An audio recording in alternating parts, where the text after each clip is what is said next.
আলহামদুলিল্লাহ। আসসালামু আলাইকুম ওয়া রাহমাতুল্লাহি ওয়া বারাকাতুহু।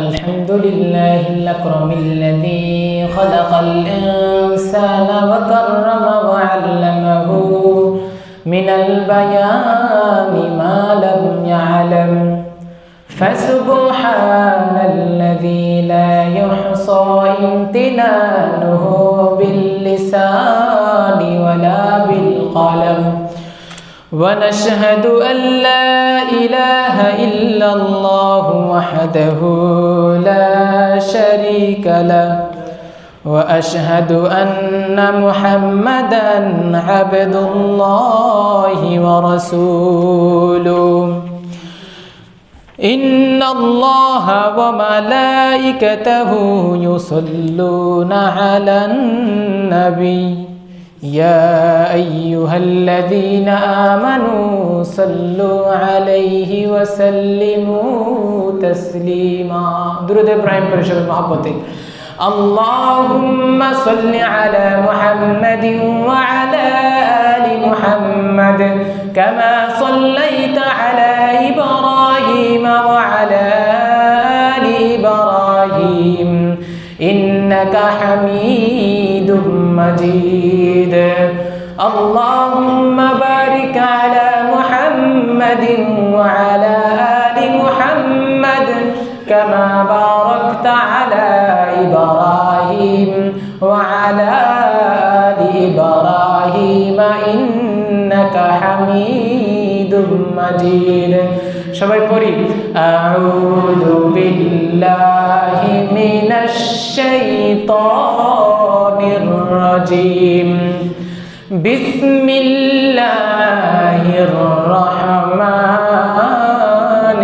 রহিম ইয়া আইয়ুহাল্লাযীনা আমানুত্তাকুল্লাহা হাক্কা তুকাতিহি ولا تموتن إلا وأنتم مسلمون أو كما قال عليه الصلاة والسلام أكثروا ذكر هادم اللذات الموت إن أكرمكم عند الله يتقاكم صدق الله العلي العظيم আলহামদুলিল্লাহ আল্লাহ সুবহানাহু ওয়া তাআলার দরবারে লাখো কোটি শুকর ও সুজুদ যে দয়াময় আল্লাহ সুবহানাহু ওয়া তাআলা আমাদেরকে অত্যন্ত দয়া করে মায়া করে করুণা করে ভালোবেসে পছন্দ করে আমাদেরকে আজকে এই মাহাতি মজলিস যে মজলিসটার নাম হলো গরিবের হজের দিন। কিসের দিন বলেন? গরিবের হজের দিন। আরো জোরে বলেন কিসের দিন আজকে? গরিবের হজের দিন। আমাদের সামর্থ্য আছে সবার হজে যাওয়ার? আছে নাই, কিন্তু আমরা গরিব, আমাদের সামর্থ্য নাই হজে যাওয়ার।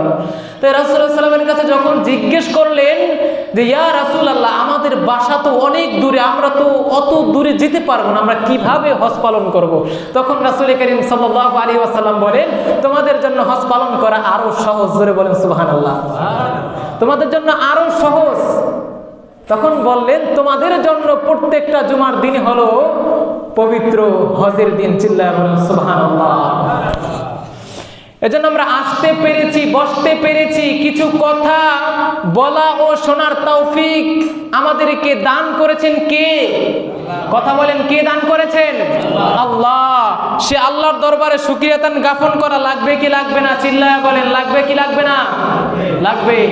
আমি কথার শুরুতেই বলি, মানুষ অল্প হতে পারেন, অল্প কয়জন হতে পারেন, কিন্তু আমার একটা কথা বলার সিস্টেম আছে। এটা শুধু আমার না, প্রত্যেকটা বক্তাই যখন বয়ান করে তখনই বক্তার বয়ানের আগ্রহ যত বেশি থাকবে তত ভালো ভালো কথা, তত ভালো ভালো কোরআন হাদিস থেকে কথা মনে আসবে, মাথায় আসবে, ঠিক না? অর্থাৎ আগ্রহ লাগবে আমার। আগ্রহটার মাধ্যম এই কোরআন না, আগ্রহের মাধ্যম হাদিস না, আগ্রহের মাধ্যম কোনো বড় ব্যক্তি না। ওয়াজের ময়দানে আগ্রহের মাধ্যম হলো শ্রোতারা। কথা বলেন ঠিক কি না? শ্রোতারা যতক্ষণ পর্যন্ত আমার মনে আগ্রহ জাগাবে ততক্ষণই আগ্রহ হবে। অর্থাৎ শ্রোতারা আমি যখন কথা বলবো তখন আপনারা হ্যাঁ না বলা লাগবে, ঠিক কি না? ঠিক না বে ঠিক এগুলো বলা লাগবে, সুবহানাল্লাহ আলহামদুলিল্লাহ বলা লাগবে। এগুলো সর্বদাই সবসময় যে কোনো বক্তার বয়ানই আপনারা শুনবেন তখন এই কথা বলবেন। যখন বক্তার কথার সাথে আপনারা উৎসাহ দিবেন তখন বক্তার কথার আগ্রহ আরো বাড়বে ইনশাআল্লাহ।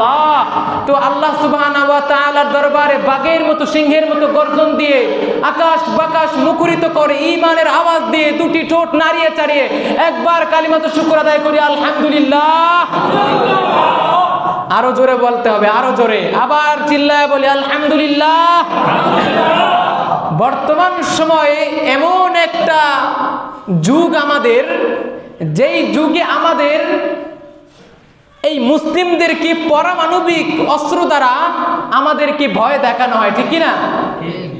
বিভিন্ন পিস্তল, বিভিন্ন পারমাণবিক অস্ত্র, বিভিন্ন বৈজ্ঞানিক অস্ত্র দিয়ে, ইলেকট্রনিক অস্ত্র দিয়ে, ইঞ্জিনিয়ারিং অস্ত্র দিয়ে আমাদেরকে ভয় দেখায়।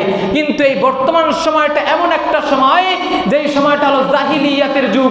যেই রকম ভাবে পিছনে জাহিলিয়াতের যুগ ছিল, আমার নবী, তোমার নবী, বিশ্ব নবী মুহাম্মদুর রাসূলুল্লাহ সাল্লাল্লাহু আলাইহি ওয়াসাল্লাম এই জাহিলিয়াত যুগকে ফেলে দিয়ে, অন্ধকারকে ফেলে দিয়ে আলো আনছিলেন।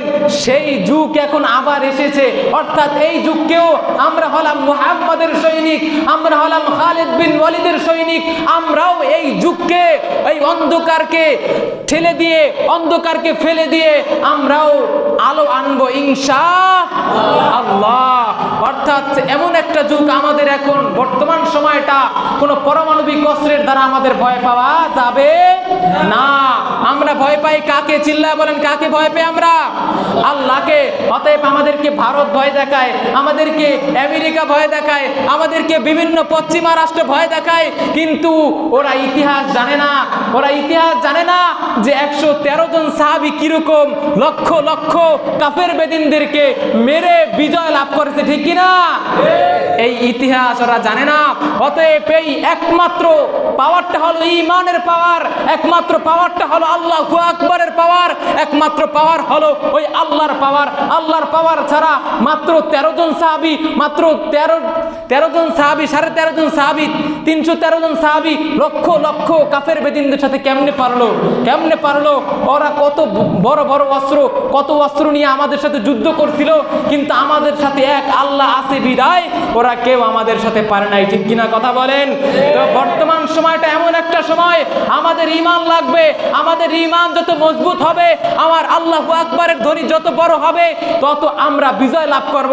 আর আমাদের আল্লাহু আকবারের ধ্বনি যত কমবে, তত আপনি নিজেকে মনে করবেন আপনি মুসলমান না, আপনি মুনাফিক।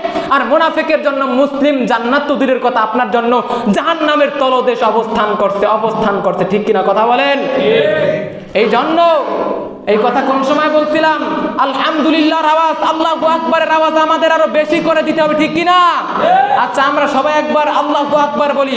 আল্লাহু আকবার, নারায়ে তাকবীর, লিল্লাহি তাকবীর। অতএব আমাদের অস্ত্র, আমাদের হাতিয়ার কোনো পারমাণবিক অস্ত্র না, আমাদের হাতিয়ার কোনো পিস্তল বন্দুক না, আমাদের হাতিয়ার কোনো বড় কোনো কিছু না। আমাদের হাতিয়ার একমাত্র কিসের হাতিয়ার? একমাত্র আল্লাহর হাতিয়ার। চিল্লায় বলেন, কার হাতিয়ার? আল্লাহর হাতিয়ার। ইতিহাস ভুলে গেলে চলবে না। বর্তমান সময়, এই বর্তমান সময় আমাদের বাংলাদেশকে নিয়ে ষড়যন্ত্র চলে কি চলে না? কথা বলেন, চলে কি চলে না? আমাদের বাংলাদেশকে নিয়ে ষড়যন্ত্র চলতেছে। এই যে একদল ইসকন, কি শোনেন না?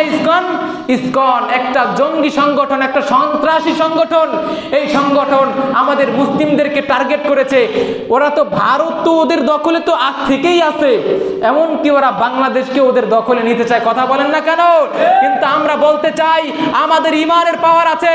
যেই সময় ওই যে 1400 বছর আগে যেরকম 313 জন সাহাবী যেরকম লক্ষ লক্ষ কাফের বেদিনদেরকে পরাজিত করেছে, আমরাও সেই ঈমান ওয়ালা জাতি, আমরাও সেই খালিদ বিন ওয়ালিদের সৈনিক, আমরাও সেই মুহাম্মাদের সৈনিক, আমরাও সেই ওমরের সৈনিক, আমাদেরকেও তোমরা হারাইতে পারবে না। হতে পারে তোমাদের দেশ বড়, ওই সময় তো ওদের মানুষ, ওদের কাফের বেদিনটা বেশি ছিল, ঠিক কিনা? ওদের কাফের বেদিনটা বেশি ছিল, কিন্তু এক ঈমানের আওয়াজ থাকার কারণে ওরা পারে নাই, ওরা পরাজয় লাভ করেছে।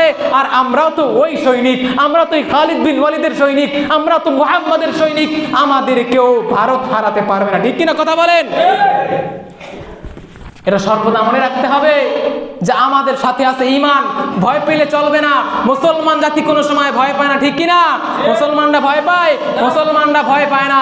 অতএব আমরা বলতে চাই, তোমরা যতই আমাদের উস্কানি দাও না কেন, যতই মুসলিম নামকে যতই এই মুসলিম কালিমাকে তোমরা উঠিয়ে দেওয়ার চেষ্টা করো না কেন, তোমরা কোনোদিনও পারবে না ইনশাআল্লাহ। আরো চিল্লায় বলেন ইনশাআল্লাহ।